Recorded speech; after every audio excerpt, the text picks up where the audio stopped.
Story one, I used to live in a small, sleepy town in Oklahoma, where the roads stretched out forever, just ribbons of asphalt cutting through endless fields. It was the kind of place where you could drive for miles and not see another car. For someone like me, who loved the open road and the sound of an engine humming beneath the hood, it was heaven. My car at the time was a 1977 Cadillac Coupe de Ville. It was a tank, pure and simple, long, heavy, and powerful. That car was my pride and joy, a piece of history I'd nursed back to health with my own two hands. It wasn't perfect. The interior lights had a habit of flickering every now and then, but it was mine. That night I was coming back from a late shift at a gas station out near the county line. It was past midnight and the road was as empty as I'd ever seen it. The sky was clear, the moon hung low, and the air was crisp. The kind of night that made you feel alive. I wasn't in any hurry, but something about the empty road called to me. I pressed my foot down harder on the gas pedal, the speedometer climbing past 70, 80, and settling comfortably around 85. The Cadillac ate up the pavement effortlessly, the engine roaring like it was alive. And then it happened. Out of nowhere, the interior lights flicked on, bright, sudden, and blinding. I squinted, my hands tightening on the wheel as I glanced around. The lights stayed on for a few seconds, long enough to make my pulse quicken, then just as abruptly they clicked off. "What the hell?" I muttered, my voice shaky. My first thought was the doors. Maybe one of them hadn't latched properly, and the jolt of the speed had triggered the lights.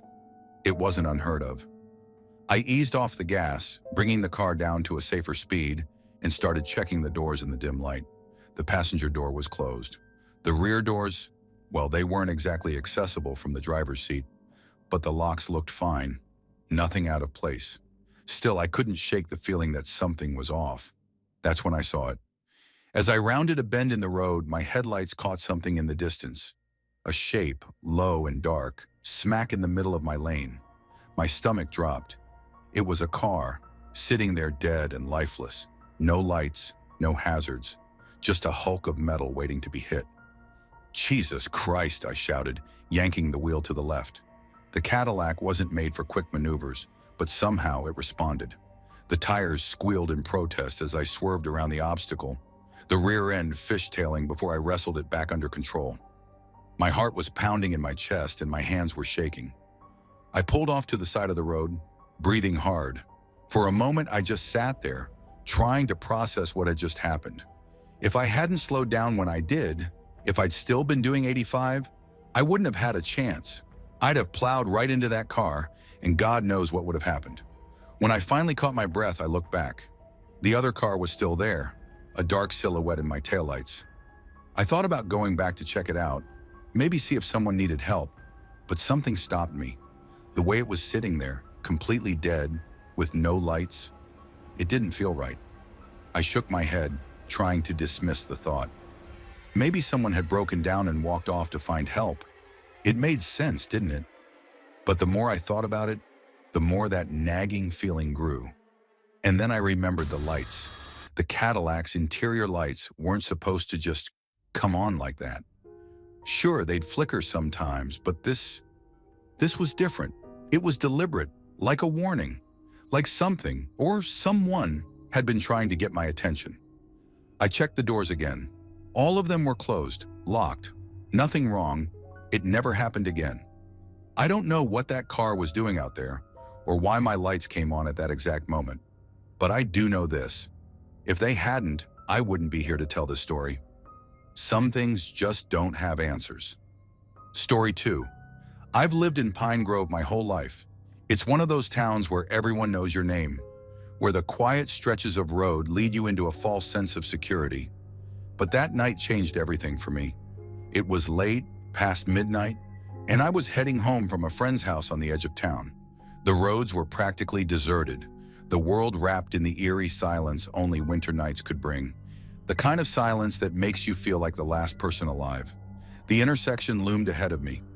A 4-lane crossing just past the curve where the highway spills into Main Street. It's always been a tricky spot. That curve has a way of hiding cars until they're right on top of you. Add to that the impatience of drivers trying to squeeze past the line of cars waiting to turn left, and it's a recipe for disaster. I pulled up to the light. On the opposite side of the intersection, a line of cars had formed. Their headlights glared at me like judgmental eyes. Most of them were waiting to turn left onto the highway ramp, their indicators flashing in unison. The right lane, meant for cars going straight, was clear, or so it seemed. The light turned green. I eased forward, preparing to make my left turn. My fingers tightened around the steering wheel, and I glanced both ways. A habit drilled into me since I first got my license. Everything looked fine, and then it happened. "Pay attention!" The voice was sharp, urgent, and impossibly close, like someone was sitting in the passenger seat whispering in my ear. My foot froze mid-press on the gas. I wasn't even sure I had heard it, but my body reacted before my brain could catch up. My foot came off the pedal instinctively. That's when I saw it. A black sedan tore out from behind the line of waiting cars, its engine roaring like an unleashed beast. It wasn't in the right lane. Oh no. The driver had veered into the shoulder, using it like his personal racetrack. He was moving so fast, he was just a blur of shadow and headlights. Time slowed. My chest tightened as I watched the car hurtle through the intersection, straight through the space where my car would have been. If I hadn't hesitated, if I hadn't taken my foot off the gas, I wouldn't be here telling you this. That car would have plowed into my driver's side door at full speed. There's no doubt in my mind. I slammed on the brakes. My heart was pounding so loudly I could barely hear anything else. The sedan didn't stop, didn't swerve. It just kept going, disappearing into the night like a ghost. For a few seconds, I just sat there in stunned silence. My breath came in shallow gasps, and my hands trembled against the steering wheel. The intersection was dead quiet again, as if nothing had happened. The other cars, the ones waiting to turn left, didn't move. It was as if they'd seen it too, and they were just as frozen as I was. Then the light turned red, and the spell broke. I gripped the wheel tighter and forced myself to breathe. But that voice, it wasn't my imagination. I know what I heard. It was calm yet commanding, firm yet almost familiar. And it wasn't mine. Who or what called out to me? I drove home on autopilot, replaying the moment in my mind over and over again. The timing was too perfect to be a coincidence. That voice had saved me. But where did it come from? I was alone in my car, the windows rolled up, the radio off. By the time I pulled into my driveway, my hands had stopped shaking, but my thoughts hadn't. I stepped out into the biting cold, the crunch of snow under my boots grounding me in reality. Inside, the house was dark and quiet. I sat on the couch, staring at nothing, the weight of what had just happened pressing down on me. I thought about the sedan, the way it had come out of nowhere, moving with such reckless abandon. And the voice, I couldn't shake the feeling that it knew me, that it was something or someone I should recognize. Was it a guardian angel, a warning from beyond, or was it just a trick of my own mind, some primal instinct kicking in to keep me alive? I didn't sleep that night. Story 3. I used to work night shifts at a warehouse just outside the city. The hours were brutal, but the pay was decent and it kept me afloat. To save money, I started crashing at a house that belonged to an old friend of mine.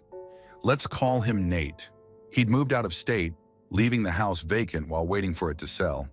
He'd left me a spare key, told me I could use it if I needed. I didn't think twice about it. The house was a modest 2-story, tucked in a quiet suburban neighborhood. It wasn't flashy, but it had everything I needed. Running water, a functioning shower, and a soft couch in the living room. It was perfect. I wasn't squatting out of desperation. I had my reasons, but it's not something I'm proud of. I never stayed long though, just enough to catch a nap or clean up before heading back to work. One night I got off work later than usual. Exhaustion hit me like a ton of bricks as I parked outside Nate's place. The street was eerily quiet as always. Only a few houses in the cul-de-sac were occupied, their dim porch lights barely cutting through the darkness. I let myself in, locked the door behind me, and plopped onto the couch. I remember the silence of the house that night. It was too still, the kind of quiet that makes your skin crawl. I shrugged it off as paranoia. Sleep deprivation messes with your head, you know? I stretched out on the couch, using my hoodie as a makeshift blanket, and let sleep take over. I don't know how long I was out when I woke up to the sound of a phone ringing. At first, I thought it was a dream. Who the hell has a landline anymore? But it kept ringing, shrill and insistent, cutting through the silence like a knife. I sat up, my heart pounding, and scanned the room. The sound wasn't coming from the living room. It was faint but distinct, like it was coming from somewhere upstairs. I froze. Nate never mentioned anything about leaving a phone behind. I didn't even know there was one in the house. The ringing stopped abruptly, leaving the house in an even more suffocating silence. Then it started again. Against every ounce of better judgment, I stood up and made my way to the staircase. The house was pitch black, save for the faint moonlight seeping through the blinds. Each step creaked under my weight, the sound echoing like a warning. The ringing grew louder as I reached the top of the stairs. It was coming from the master bedroom, Nate's old room. I pushed the door open slowly. The room was cold, colder than the rest of the house, and the air smelled stale, like it hadn't been touched in months. I stepped inside, my eyes adjusting to the darkness. The ringing stopped again, and then I saw it. A small black rotary phone sat on the nightstand, the kind you'd see in old movies. It was out of place, like it didn't belong there. My stomach dropped. I swear to God, I hadn't seen that phone before. The hairs on the back of my neck stood up as the silence stretched on. I took a step closer to the phone, my hand trembling as I reached out to touch it. It started ringing again. I yanked my hand back, my heart hammering in my chest. And then I heard something else. A soft thud downstairs followed by the sound of voices. Panic set in. I turned off the bedroom light and crouched by the window, peeking through the blinds. Police cars, 2 of them parked in the driveway with their lights off. I couldn't breathe. Why were they here? Had someone called them? Was this a setup? The front door rattled, the sound of a key scraping against the lock. They were trying to get in. My mind raced. I couldn't let them find me here. I didn't have a good excuse, and I wasn't about to explain why I was sleeping in a house I didn't own. I slipped out of the bedroom and crept down the hallway, careful to avoid the creaky floorboards. The voices outside grew louder. I heard a man say something about checking the perimeter. I made it to the guest bedroom and ducked under the bed, pressing myself against the cold hardwood floor. My breathing was shallow, every sound amplified in the oppressive silence. The front door opened. Heavy boots thudded against the floor as the cops entered. They moved methodically, their flashlights sweeping through the rooms downstairs. I clenched my fists, my mind screaming at me to run, but my body wouldn't move. And then, they stopped. From my hiding spot, I couldn't see them, but I could hear their voices. "Did you hear that?" one of them said. "Yeah, upstairs." My heart nearly stopped. Their footsteps echoed up the stairs, slow and deliberate. I could hear the faint crackle of their radios, the quiet murmur of static. I closed my eyes, praying they wouldn't look under the bed. The bedroom door creaked open. A flashlight beam swept across the room, illuminating the walls and furniture. It lingered for a moment before moving on. "Clear," one of them said. I stayed frozen, my body trembling as they moved to the next room. Minutes felt like hours before I heard them descend the stairs, and then they were gone. I didn't move until I heard the cars drive away. My muscles ached as I crawled out from under the bed, every nerve in my body on edge. I didn't stay to find out why they were there or what they were looking for. I grabbed my things and bolted, slipping out the back door and running down the alley. When I came back the next day to grab some clothes I'd left, I found the locks had been changed. To this day, I don't know what the hell happened in that house. Story 4. I used to live in one of those neighborhoods where survival meant keeping your head down, or in my case, keeping busy with all the wrong things. Back then, I was just a kid, a lost 14-year-old trying to outrun the mess at home. My parents split up, and I guess I rebelled in the only way I knew how. That's how I ended up working for Vic, a local big shot in a car theft ring. It wasn't glamorous, but it paid, and it gave me a sense of purpose, twisted as that sounds. Vic was a terrifying man, always jacked up on something, with eyes like twin pits of fire. He didn't ask. He ordered, and saying no was like signing your own death warrant. My job was simple: steal cars and deliver them to a scrapyard he ran on the edge of town. I was good at it, real good. I never got caught. It became like a game to me, a twisted thrill ride that kept my mind off the chaos in my life. One day, Vic called me into the back room of his garage. He tossed a crumpled piece of paper onto the table in front of me with an address scribbled on it. "This one's important," he growled, his voice rough like sandpaper. "I need it done today. No screw-ups." Something about the way he said it made my stomach twist, but I nodded. "You didn't question Vic. You just did what he said and hoped you stayed on his good side." I took the paper and headed out. The address was in a nicer part of town, not the kind of place I usually worked. The car was supposed to be parked outside a small suburban house. Easy pickings, or so I thought. As I got closer, though, something strange started happening. At first, it was just a nagging feeling, like someone was watching me. The further I drove, the worse it got. My heart started racing for no reason. The air felt heavy, thick, like I was driving into a storm. I kept checking my mirrors, half expecting to see a cop car tailing me, but the streets were empty. By the time I was about a mile from the house, the feeling was unbearable. It was like a weight pressing down on my chest. My hands were clammy on the wheel, and I couldn't stop glancing around, looking for, I don't even know what. Nothing looked out of place, but something was wrong. I pulled over for a second to catch my breath. My head was pounding, and it felt like the air was buzzing, almost like static. I thought about turning around, but then I imagined Vic's face if I showed up empty-handed. He'd kill me. No, worse than that, he'd make me disappear. I shook it off, telling myself I was just being paranoid, and kept going. When I finally turned onto the street, I spotted the car right away. It was parked under a streetlight, just like Vic said it would be. A shiny black sedan, the kind that screamed money. But as soon as I saw it, that feeling in my gut exploded into full-blown panic. My hands were shaking so bad I could barely keep the wheel steady. I told myself to stop being stupid. This was just another job, no different than the dozens I'd done before. But then I noticed something. The house it was parked in front of. There was no light coming from inside. No TV glow, no porch light, nothing. The whole place looked dead. I parked a block away and started walking toward the car. With each step, the buzzing in my ears got louder, like a swarm of bees was trapped in my skull. My chest felt like it was about to cave in. I've faced a lot of scary stuff in my life, but this was different. This was wrong. When I got within a few feet of the car, I stopped. I don't know why, but I couldn't take another step. My legs wouldn't move. That's when I saw it, a tiny red light blinking on the dashboard. It wasn't the car alarm. No, this was something else, something I'd never seen before. My mouth went dry, and the hairs on the back of my neck stood up. I didn't know what it was, but every instinct in me screamed to get out of there. I backed away slowly, trying to act casual, but my heart was pounding so hard it felt like it would explode. As I walked back to my car, I noticed something else. The street was too quiet.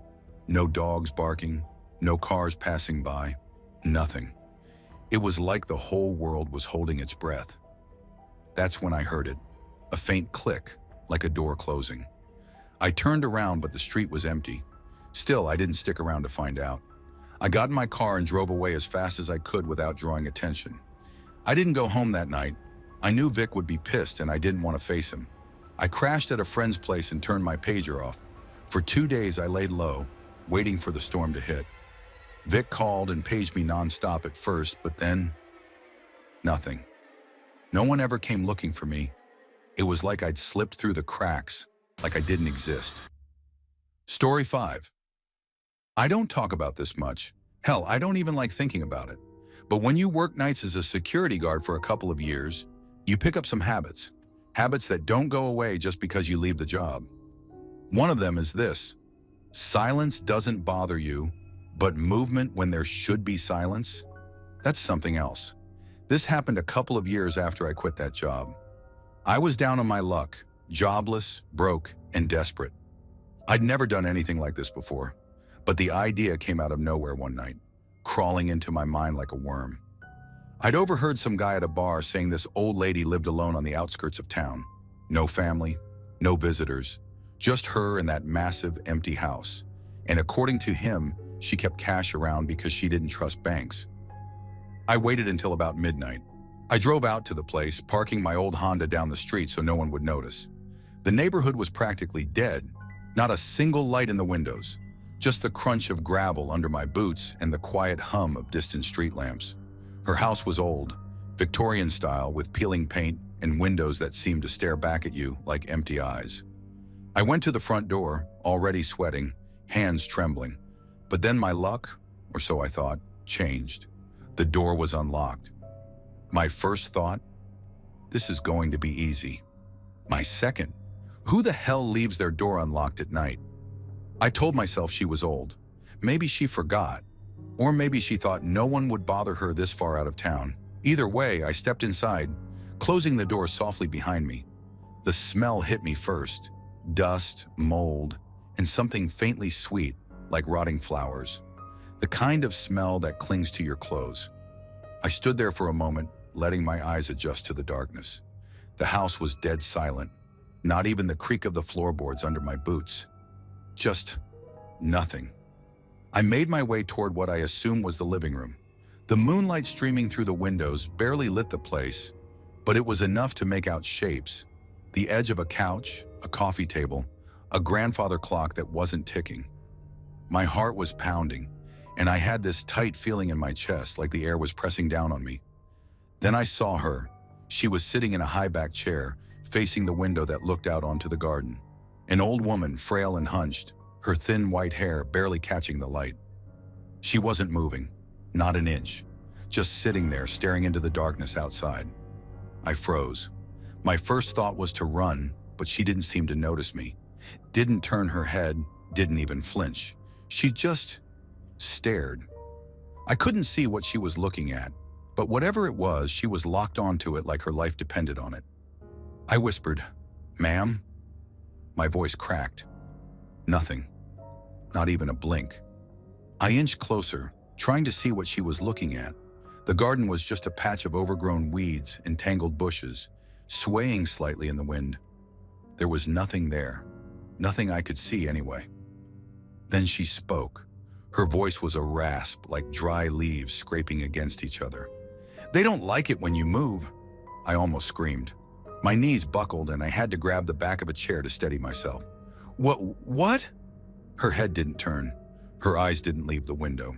She repeated herself, softer this time, like she was talking to someone else entirely. "They don't like it when you move." I swallowed hard, my mouth bone dry. "Who doesn't like it?"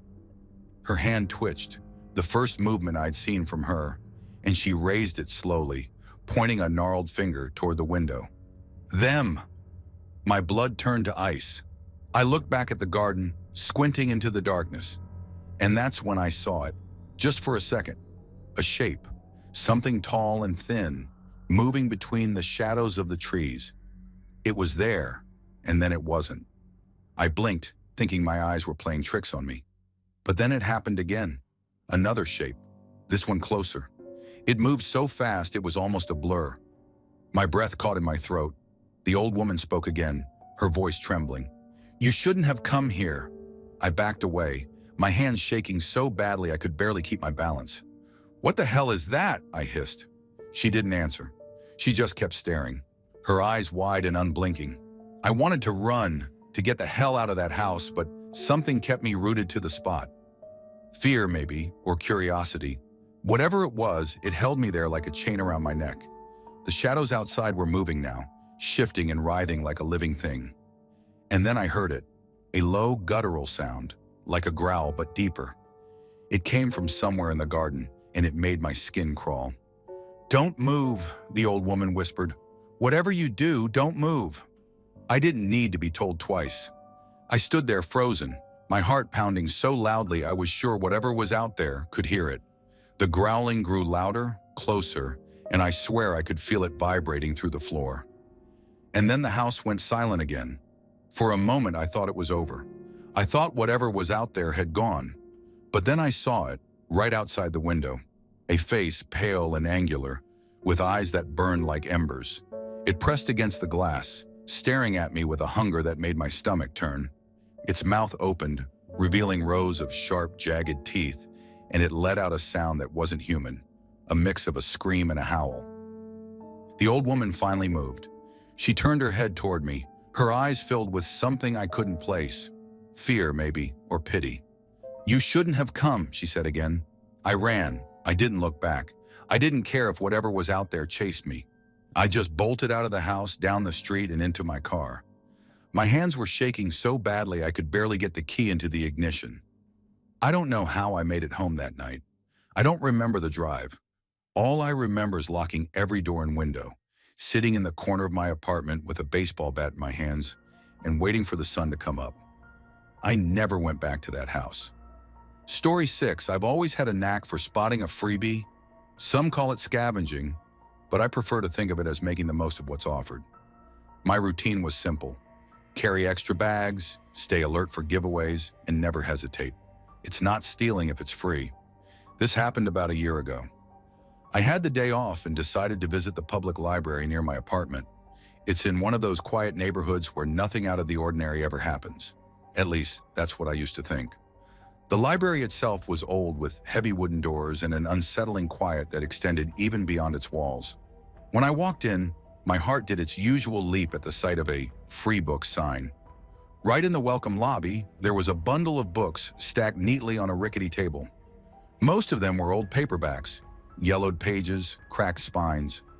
I saw a few hardcovers too, and even though I didn't recognize the titles, I figured it didn't matter. Free is free. I quickly grabbed a handful, stuffing them into one of the reusable grocery bags I always kept in my backpack. I checked out a couple of novels from the library proper, walked back to my car, and threw everything onto the passenger seat.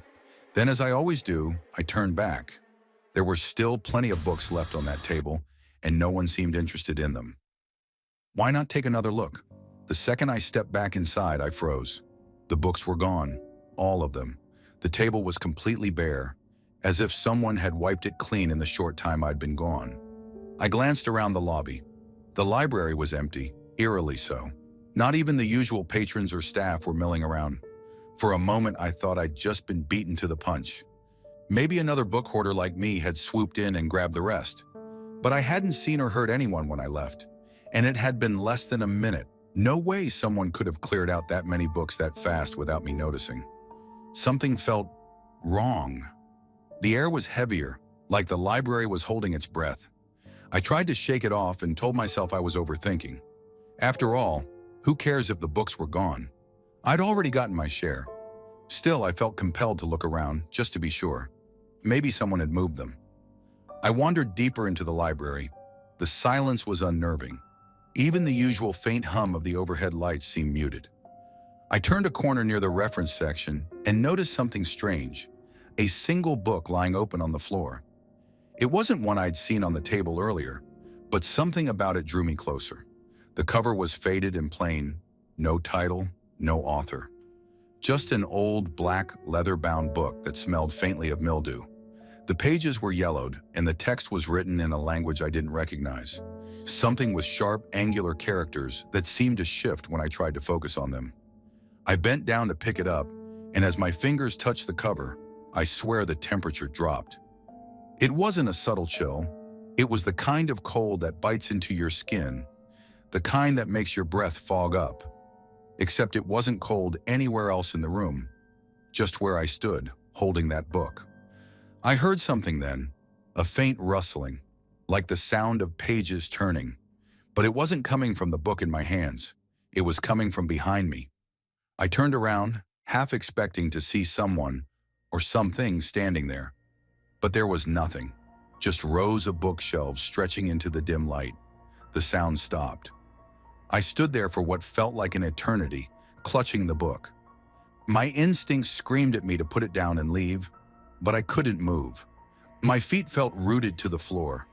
Then out of the corner of my eye, I saw it, a shadow. It wasn't my own, and it wasn't cast by any of the shelves. It moved unnaturally, gliding along the wall, growing taller and darker until it stretched across the ceiling. It didn't have a shape, not really, but it felt alive, and it was watching me. I don't know how I knew that, but I did. I could feel its attention, heavy and oppressive, like it was pressing down on my chest.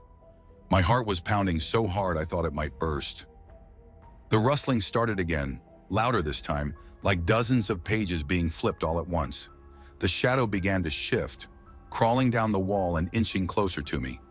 I tried to back away, but my legs refused to cooperate. My fingers tightened around the book, and I realized I was still holding it. "Put it back," a voice whispered. It wasn't loud, but it echoed in my head, clear as day. It wasn't my voice, and it wasn't coming from anywhere in the room. It was inside me. I didn't need to be told twice. My hands trembled as I bent down and placed the book on the floor. The second I let go, the shadow stopped moving. The rustling ceased. The air felt lighter, warmer. I didn't wait to see what would happen next.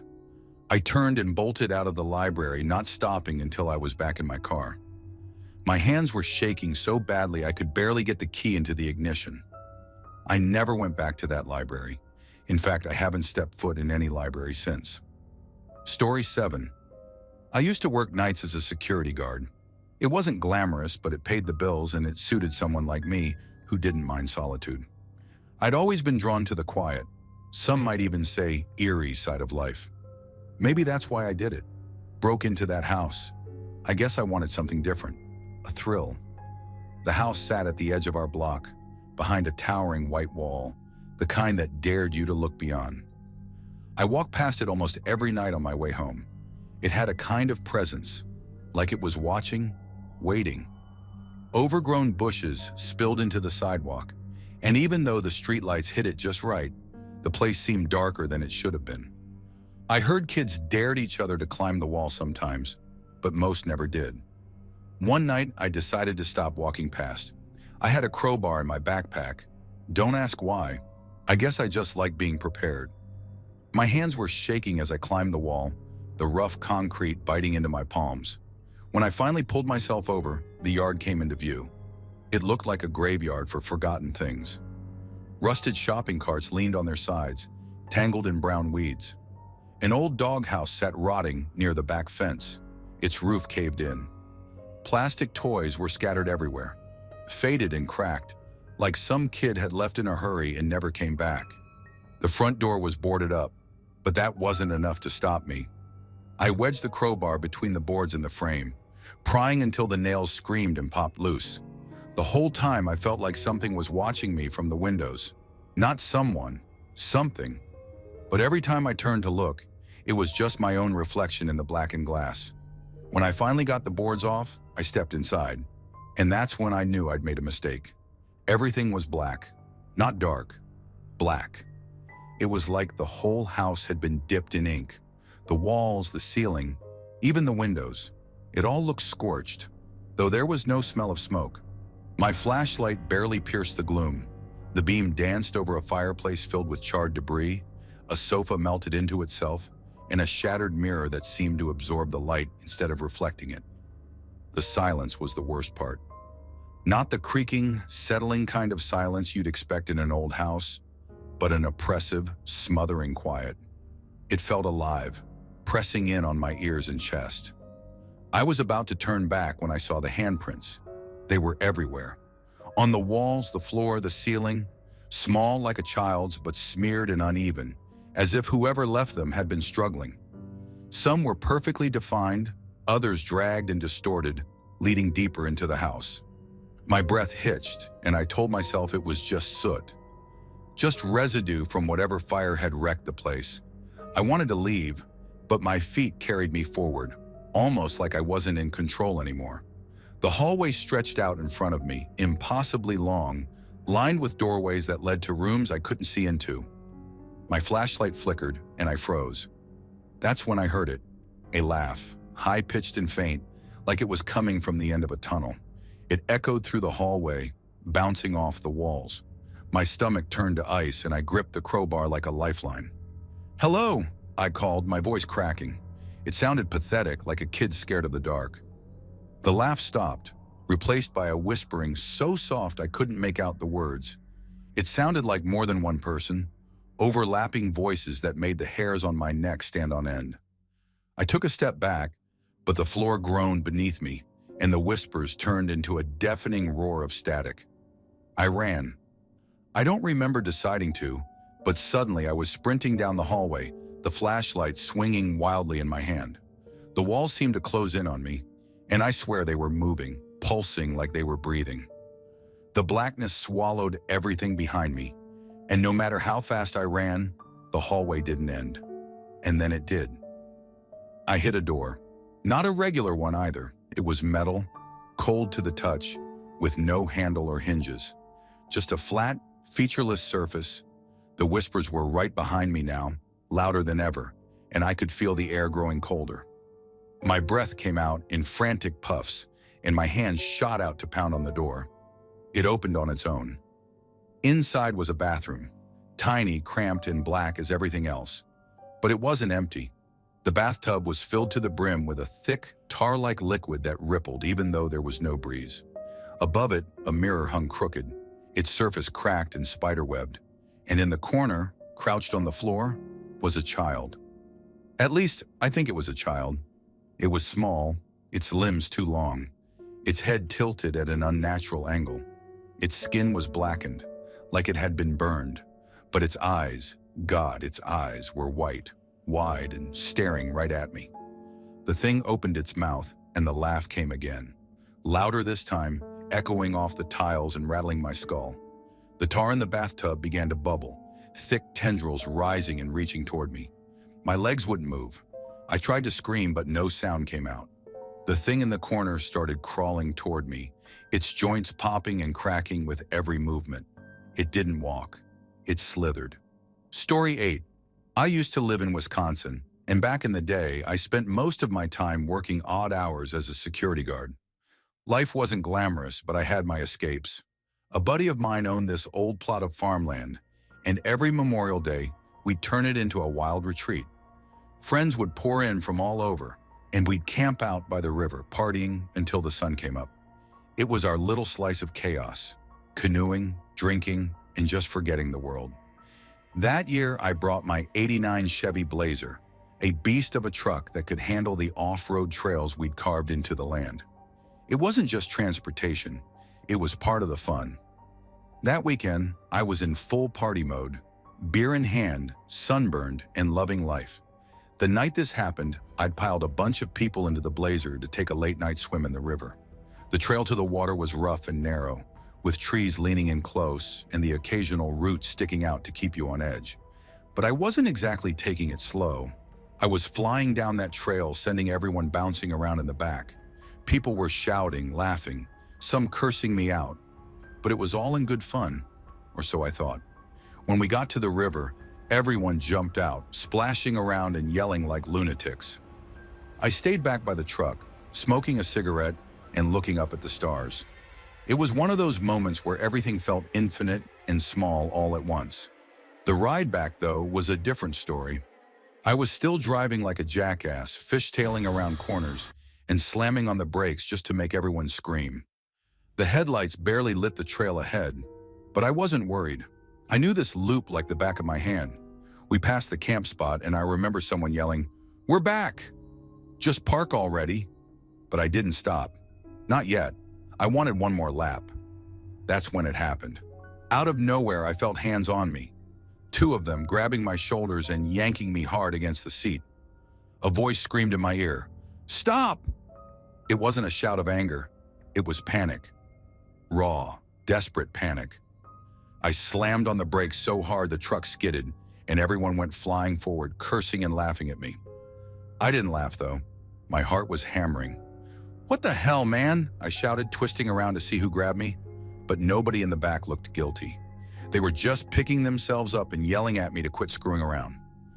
I threw the truck into reverse, did a sloppy three-point turn, and finally pulled into the camp spot. As soon as I stopped, the doors flew open and everyone poured out, laughing and stumbling toward the tents. I sat there for a second, trying to shake off the adrenaline. Who grabbed me? I wasn't drunk enough to imagine it, but when I asked, no one fessed up. They just told me to chill out and grab another beer. A few minutes later, I heard shouting. Mike, one of the guys, was yelling something about the trail. I walked over, annoyed, thinking he was just drunk and being loud. But then I saw him standing there, frozen, pointing at the ground. And there he was. A guy from our group, one of the quieter ones, I didn't even know his name, was lying face down in the dirt. Mud smeared across his face and he wasn't moving. My stomach dropped. I ran over, flipping him onto his back. He was breathing, but barely. His face was pale, and there was a deep tire track running across his jeans, just above his knees. "Holy shit!" I yelled, shaking him. "Wake up, man! Wake the hell up!" Mike was panicking too, waving his arms and shouting for someone to grab water. But I couldn't stop staring at that tire mark. My tire mark. It didn't make sense. I hadn't seen anyone on the trail. He wasn't there. He couldn't have been. Then it hit me. If I hadn't slammed on the brakes when I did, if I hadn't thrown the truck into reverse to make that turn, I would have crushed him. His head, his chest. He'd be dead. The thought made me nauseous. I started shouting at the guy, kicking dirt at him, yelling, "What the hell were you doing on the trail? You could have been killed." But then Mike grabbed my arm and pulled me back. "Dude," he said, his voice shaking, "nobody saw him." "What are you talking about?" I snapped. "You saw him. You're the one who told me to stop." Mike shook his head. "No, man, I didn't see anything. I didn't yell at you. Nobody did." I stared at him, my chest tightening. Bullshit. Someone grabbed me. Someone yelled in my ear to stop. Everyone was quiet now, standing in a loose circle around the guy in the dirt. He was waking up, groaning and coughing, but I wasn't relieved. My skin felt like it was crawling. "I didn't grab you," Mike said again. "Nobody did." I looked around at the group, at their faces, lit up by the campfire. They all looked confused or scared. "Then who the hell grabbed me?" I whispered. Nobody answered. The guy on the ground finally sat up, mumbling something about needing another drink. We helped him up and he limped back to the campfire like nothing had happened. But I couldn't shake the feeling that something was wrong, something bigger than any of us understood. That was the last time I drove the trail at night. Story 9. I was 16, just a kid trying to get a few laughs and maybe a little high with my friends. The usual stuff, right? But that night, things turned different. That was the night we went back to the old elementary school we used to go to, except now we were doing something we shouldn't, trespassing at 10:30 on a school night. It wasn't the kind of decision that made any sense when you thought about it clearly. But in the haze of youth and a joint, everything seemed like a good idea. We were all there. Chris, the guy whose mom worked at the school, Derek, and Mike, the loudest guy of the group who always made things seem less serious than they were. We were walking in the dark, the school looming behind the hill, silent, empty. It felt so surreal, like we were crossing into a place we shouldn't be. "I used to come out here with my mom when she worked," Chris said, breaking the silence as we got closer to the playground. "She used to tell me stories about this place." "Oh yeah? Like what?" Derek asked, puffing on the joint he passed around. Chris hesitated for a second, the smoke from the joint wafting up and mixing with the cool night air. "Well, my mom told me about this one thing. Said that back when the school was first built, there was this girl who died in a landslide behind the school. The janitor, the old one, he told my mom, said they never found her body. I thought it was just one of those dumb stories, the kind that's meant to be creepy but doesn't really mean anything. A ghost story to pass the time. Still, the way Chris said it, I could feel something a little off about it, like maybe he wasn't telling the whole story. But we kept walking, pushing through the gate, heading toward the swings where we had all spent hours as kids. That's when we heard it. At first it was so soft I wasn't sure if I even heard it at all. A little scream, maybe a shout, but no, it was a scream, a child's scream, clear as day, and it came from the playground. We all froze, and for a split second, I thought my heart had stopped. There was no mistaking the sound. It was a girl, maybe 10 or 11, screaming like something was wrong. I turned to Chris, expecting him to brush it off, to laugh like Mike would. But he didn't. His face had drained of color, and his mouth barely moved when he spoke. That wasn't one of us, right?" Derek looked around, then back at us. "What the hell is that?" The scream came again. But this time it was sharper, louder, more frantic. None of us moved. None of us even breathed. The sound seemed to echo off the empty walls of the school, ringing through the playground. And then, silence. A cold, unnatural silence that settled over the air, making it hard to breathe. I think we should go, Chris said, his voice shaking. There was something in his eyes, something I hadn't seen in him before. Fear. He wasn't messing around anymore. But Mike, he was always the brave one, or at least he acted like it, laughed it off. It's probably just some kids messing around. Let's go check it out. It'll be fine. You're out of your mind, I muttered, but Mike didn't listen. He was already starting toward the swings. I glanced at Derek, who was visibly uncomfortable, but he shrugged and followed Mike. Against my better judgment, I followed them. As we got closer to the playground, the air grew heavier. It was like something was pressing down on us, making each step feel like it took twice as long. The swings creaked in the wind, swaying ever so slightly, and the whole place felt wrong. "See?" Mike said, his voice still cocky, though it wavered just a bit. "Nothing. You guys are freaking out for nothing." And then we heard it again. This time the scream wasn't just distant, it was right there, right from the center of the playground, a shrill, desperate cry, like someone in agonizing pain. I could feel my heart pounding in my chest as I looked around. There was no one there. No other kids, no movement, nothing. Just the old, rusty playground equipment bathed in moonlight. "Guys, this isn't right," Chris said, his voice barely above a whisper. "We need to leave." But Mike shook his head, his face pale now. "It's just an echo. That's all it is."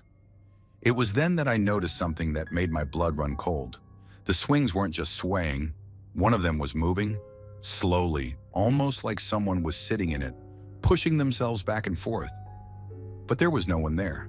I could barely hear anything above the pounding of my own pulse, but I swear I could feel eyes on me, like something was watching us from behind the school, from the trees, from the shadows.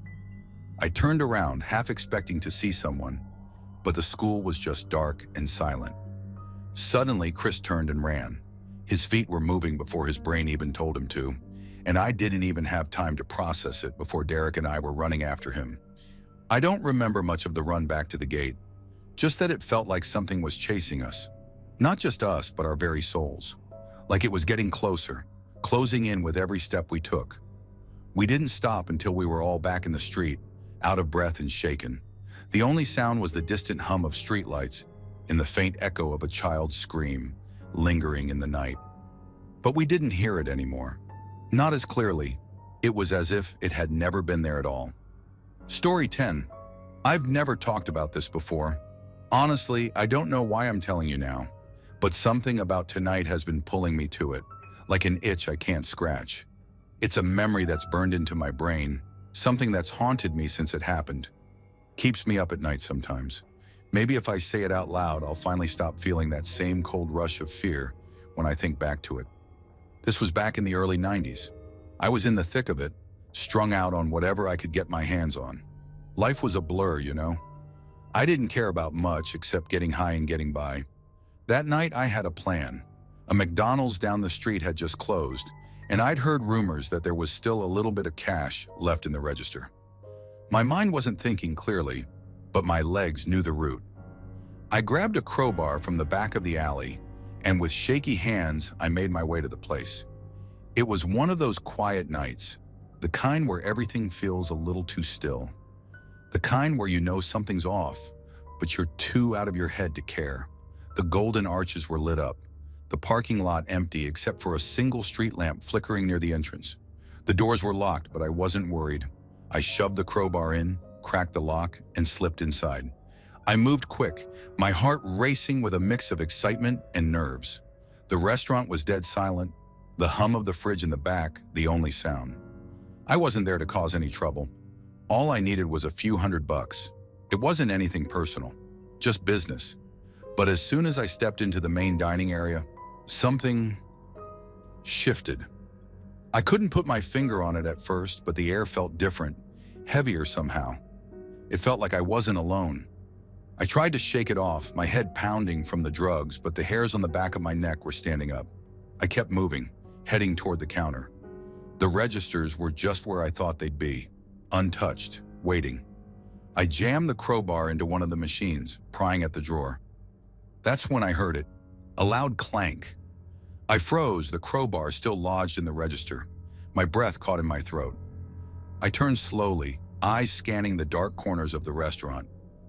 Everything was still. The chairs were neatly tucked beneath the tables, the walls covered in those garish yellow and red tiles. But there was something in the air that felt wrong, like there was a presence, something that wasn't supposed to be there. My eyes darted around, and then I saw it. There, on one of the tables, a chair was upside down. I didn't remember it being like that when I came in. It was placed like someone had been sitting there, watching. The moment I laid eyes on it, that's when it happened. The chair shot up, flipping over and sailing through the air as if thrown by some unseen hand. It crashed against the window with a deafening bang, the glass shattering in a rain of tiny pieces. I stumbled back, my heart thundering in my chest. My first thought wasn't ghost or spirit or anything like that. No, I thought someone was in there with me, someone else who'd slipped in unnoticed, someone who was watching me. But as my eyes scanned the room again, I saw nothing. No one. The silence that followed was worse than the noise. The whole place felt like it was closing in on me. The lights overhead flickered once, twice. The air was thick, almost suffocating. I don't know what came over me, but I had to leave. I had to get out, fast. But as I turned to head for the door, that's when the smell hit me. It wasn't the greasy smell of fries or the faint scent of cleaner that you'd expect from a fast food joint. No, this was something worse. It was like something had been rotting for days, maybe even weeks. My stomach twisted and I fought the urge to puke right there. I didn't even think about it. I bolted for the exit, the crowbar still clutched in my hand like some kind of pathetic shield. I swear I heard something behind me. Footsteps, but soft, like the shuffle of a person who wasn't quite walking, but gliding. I didn't stop to look. The door was locked, of course. I tried to shove it open, but my hands were shaking so badly that I couldn't get a grip. The shuffling noise got louder, closer. I could feel it. I whipped around and shoved my shoulder into the door, finally forcing it open. The cold night air hit my face, and for a split second, I thought I was safe. But then, the door slammed shut behind me. Hard. I didn't look back. I ran faster than I've ever run in my life, across the parking lot and down the alley. My heart was pounding in my ears.